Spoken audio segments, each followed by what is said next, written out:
Les changements dus au climat, tels que l'augmentation des températures, les sécheresses accrues et les événements météorologiques extrêmes, peuvent avoir des conséquences néfastes sur la productivité des cultures. Dans une vidéo précédente, nous avons vu qu'il existait des solutions pour pallier à ce problème, notamment l'hydroponie. Nous allons voir dans cette vidéo une autre alternative, plus controversée bien qu'efficace, que sont les OGM.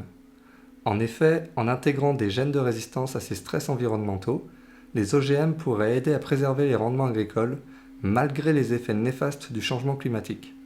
Alors OGM, que sont-ils? Comment les fabrique-t-on? Quels sont leurs avantages, mais aussi leurs inconvénients? C'est ce que nous allons voir dans cette vidéo.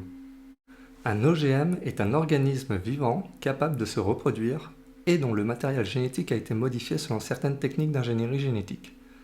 Son matériel génétique a été modifié d'une manière qui ne s'effectue pas naturellement, par multiplication et ou par recombinaison naturelle. En revanche, un produit obtenu à partir d'OGM n'est pas forcément considéré comme un OGM, comme la farine par exemple.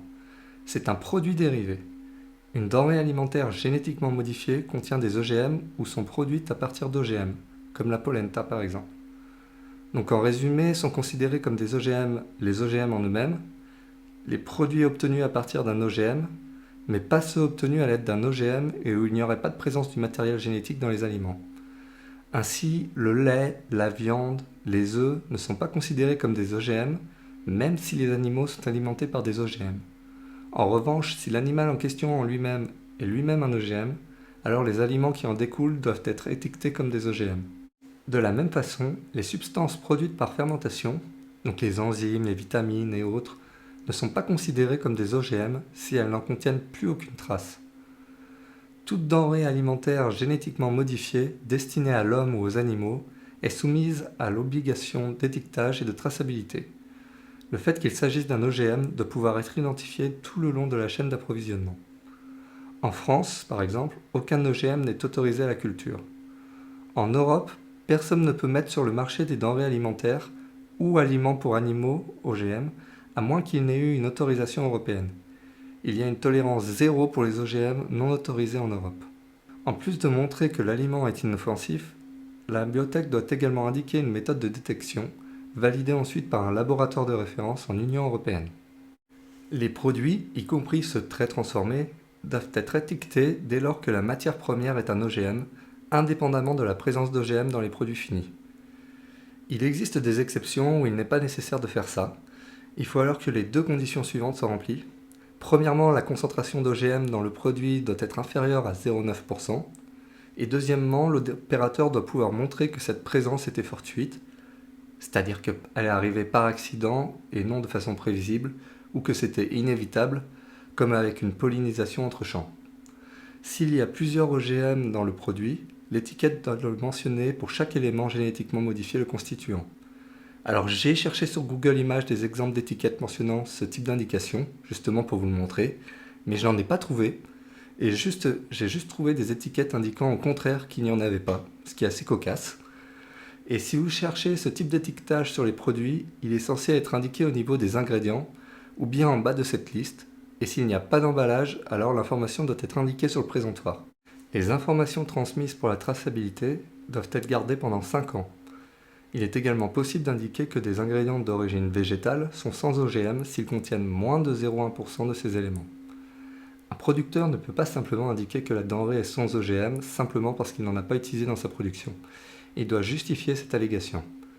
Et pour les ingrédients d'origine animale nourris sans OGM, il y a deux seuils, un à 0,1% et un à 0,9% en fonction des cas.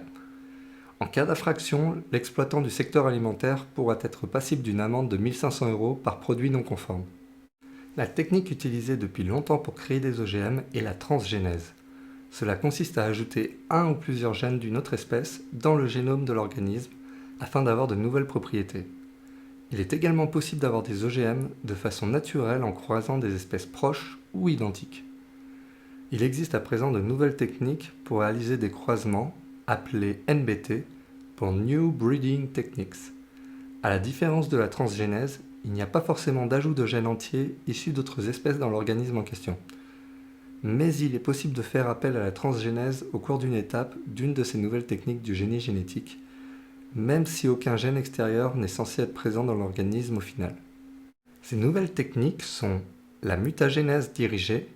On réalise alors des mutations aléatoires ou non au niveau d'un site précis du génome. C'est la technique la plus utilisée à ce jour et qui fait appel au ciseau génétique CRISPR-Cas9. Il y a aussi la cisgénèse ou intragénèse. Il s'agit dans ce cas-là d'une transgénèse réalisée à partir de gènes issus soit de la même espèce, soit d'espèces compatibles sexuellement. Et on a une autre méthode aussi qui s'appelle l'agro-infiltration, où c'est la mise en contact des tissus des plantes avec des bactéries OGM qui contiennent le ou les gènes qui nous intéressent. Les mêmes règles et lois sont appliquées pour ces nouvelles techniques par rapport à la transgénèse.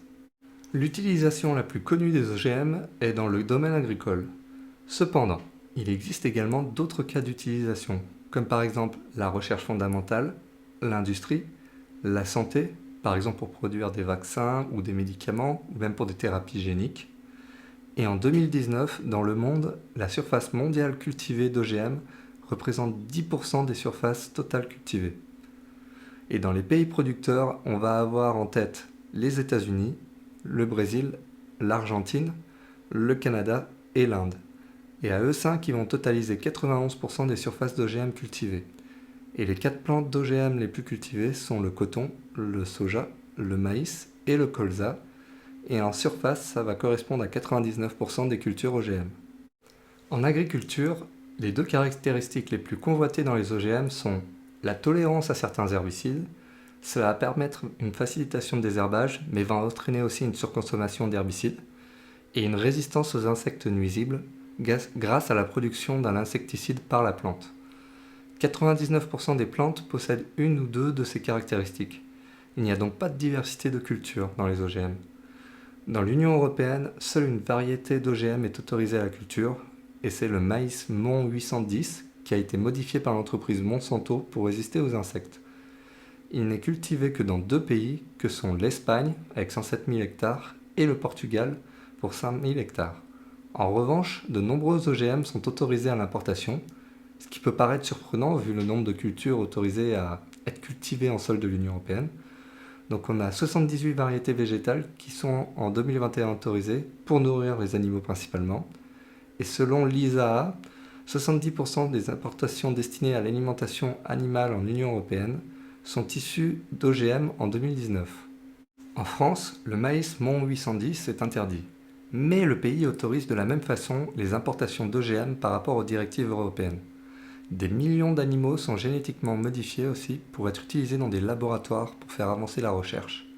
D'après la Commission européenne, 2,59 millions d'animaux génétiquement modifiés ont été utilisés pour ce cas d'usage en 2017 en Europe. Il y a également des modifications génétiques de moustiques afin de les empêcher de se reproduire ou de propager des maladies. Ces tests ont été faits notamment au Brésil et aux États-Unis. Certains vaccins relèvent aussi de la réglementation OGM.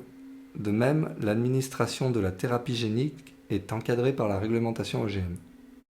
Grâce à la transgénèse, il est possible d'avoir des aliments plus riches en nutriments. Par exemple, des expériences sont menées pour ajouter du bêta-carotène, donc un précurseur de la vitamine A, au riz pour former un riz OGM appelé riz doré.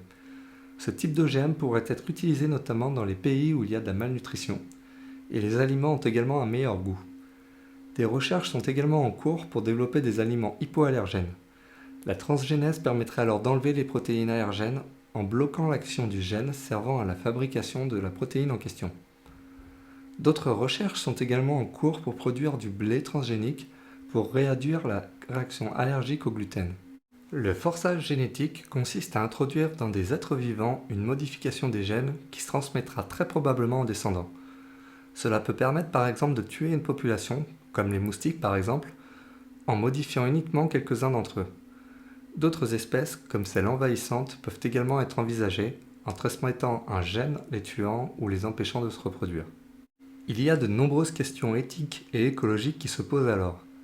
Un beau reportage fait à ce sujet est celui de Netflix, se nommant Sélection contre nature, qui montre que faire modifier génétiquement des espèces demande l'approbation de la population, car le risque d'emballement en cas d'imprévu peut être immense, et la défiance de la population sera alors à son paroxysme. La maîtrise des risques est encore incertaine, car nous ne savons pas ce qui pourrait se passer si un des animaux s'enfuyait et venait affecter d'autres régions, ou même ce qui pourrait se passer en cas de répercussions sur d'autres espèces non prévues à la base. Mais avant de continuer, je tenais à vous demander une chose. Si vous aimez le contenu que je produis, n'hésitez pas à vous abonner à la chaîne et à laisser un pouce bleu afin d'aider à promouvoir ces vidéos éducatives. Concernant le risque de ces technologies, à ce jour il n'y a pas d'études montrant des effets indésirables connus sur la santé. On peut cependant penser que cela est dû à la réglementation très stricte, limitant l'utilisation de ce type de technologie. En Europe, c'est le principe de précaution qui prime. Et comme mentionné avant, il est possible que les gènes injectés dans une espèce se retrouvent ensuite dans d'autres espèces à un autre endroit du globe.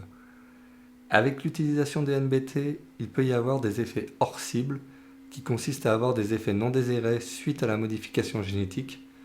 Et il y a également ce qu'on appelle le multiplexing, qui peut présenter des risques, et qui consiste à modifier en même temps plusieurs sites du génome.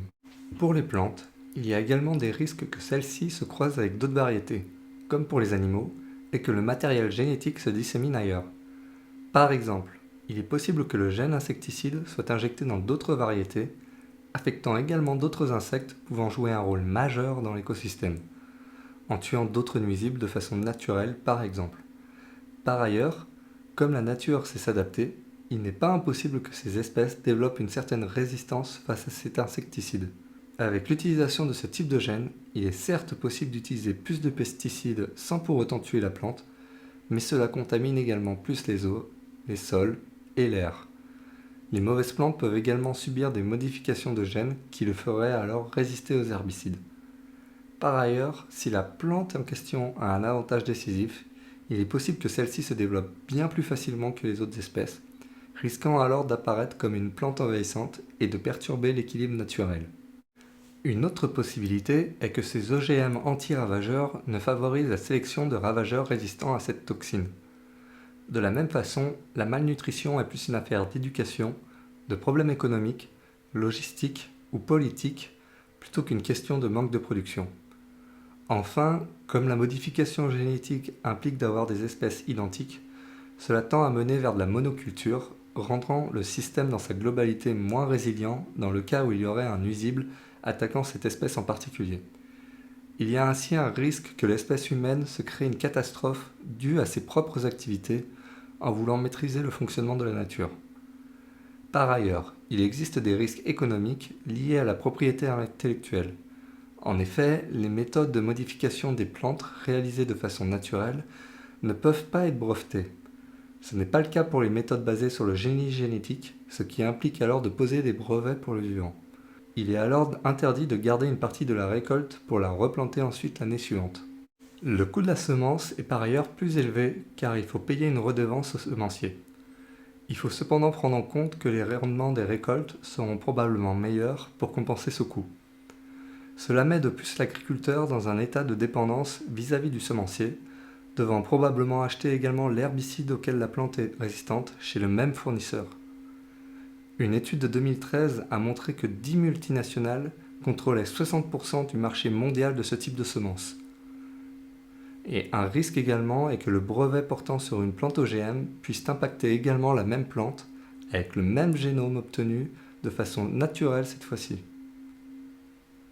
Il est également possible que des OGM se propagent ailleurs dans les champs, venant potentiellement contaminer d'autres champs, bio cette fois-ci, et cela entraînerait alors des pertes potentielles pour l'agriculteur en question si des analyses étaient réalisées et qu'il s'avérait que les cultures ne sont plus bio. Les brevets ne protègent pas l'existence d'une espèce, mais plutôt de la présence d'une invention contenue dans la plante.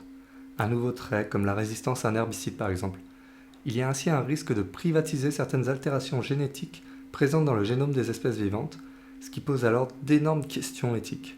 Par ailleurs, ces techniques peuvent permettre la modification génétique de bactéries ou de virus, et on va avoir alors un risque de potentiel de bioterrorisme dans les années à venir. Un autre aspect tout aussi controversé est lorsque l'on applique ces techniques sur l'être humain. Alors il va exister ce qu'on appelle le protocole de Belmont, qui établit des principes liés à ce type de recherche, notamment sur les applications médicales. Il ne va pas falloir par exemple que cela nuise à l'individu. Il faut aussi que cela soit pertinent en minimisant les risques encourus, et le but principal doit être d'amener un bienfait individuel ou collectif. Avec ce type de technologie, il y a un risque d'eugénisme. Par exemple, en 2018, il y a eu des modifications génétiques sur des jumelles qui étaient parfaitement saines. Cette pratique a été condamnée par les pairs scientifiques. Ceci car nous ne maîtrisons pas encore totalement ce genre de technologie et leur implication. En France, toute expérimentation sur le génome humain est interdite. La modification génétique semble être une solution de dernier recours et d'autres solutions alternatives, moins intrusives, doivent d'abord être envisagées selon le CCNE, qui correspond au Comité consultatif national d'éthique. Concernant la santé, il y a également un risque de transférer des résistances aux antibiotiques. Concernant la réglementation, en Europe, on distingue l'utilisation des OGM confinés des utilisations disséminées. Dans le cas où les OGM présenteraient des risques potentiels, que ce soit pour la santé ou bien l'environnement, il faut alors confiner cette utilisation, dans les conditions prédéfinies par l'État, afin de ne pas permettre son étalement.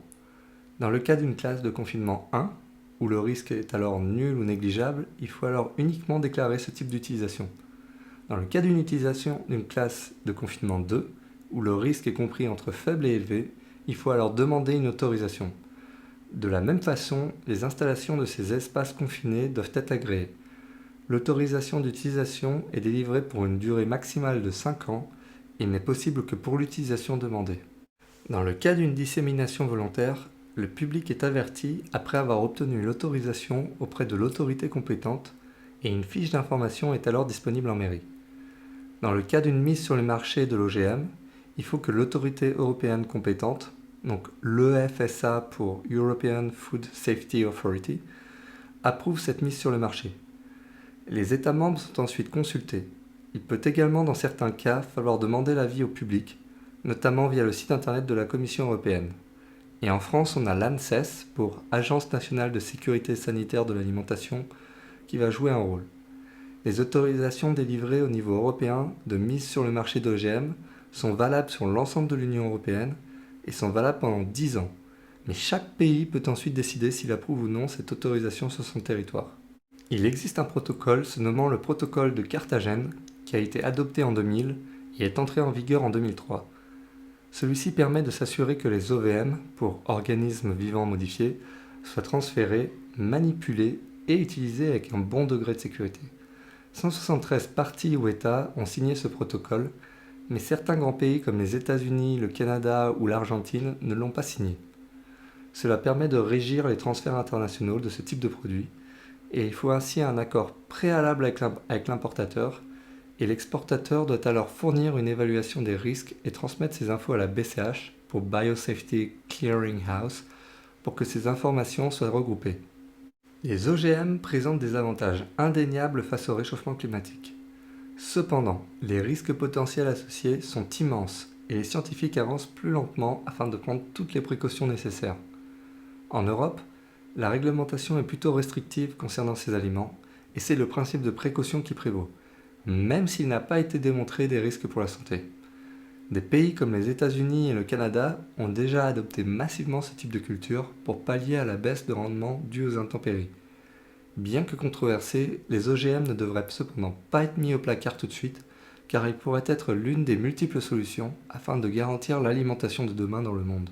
Voilà, j'espère que cette vidéo vous a plu. Si vous avez aimé, n'hésitez pas à laisser un like ou un commentaire et j'y répondrai avec grand plaisir. Je vous dis à une prochaine pour une autre vidéo. Ciao!